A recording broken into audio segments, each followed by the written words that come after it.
Cancel એ વસ્તુ બી ગયું ને પરિવાર બી ગયું. પરિવારના હો સાથ નહીં આપ્યો કોઈ અમને. विदा भारी आन पड़ी है आकर इसे मिटाओ कि दर्श दिखाओ. તો આજે તમારા ઘરવાળાને કેન્સર થયું છે, તો શેના કારણે કેન્સર થયું છે બેન? એ વિમલ ખાતા હતા એટલે.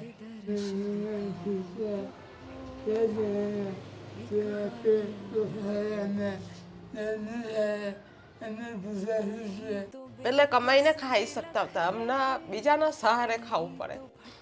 તો એનું કારણ શું બેન? કેન્સર એમના ભાઈ બેન હાથે ઉઠા આવી બીમારી સાંભળીને ભાઈ બેન સહી લાગી. કેમ કે અત્યારે અમે હાલમાં 10 રૂપિયાનું પરીકું લાવીએ, અરદ 10 રૂપિયા લાવીએ, 10 રૂપિયાની મરચાંની ભૂકી લાવીએ. આજની જ વાત કરો, આજે 5 રૂપિયાની ખાંડ લાવીશું, 5 રૂપિયાની ચાય પટ્ટી. દવા માટે દવાખાના જવા માટે બી 10-20 રૂપિયા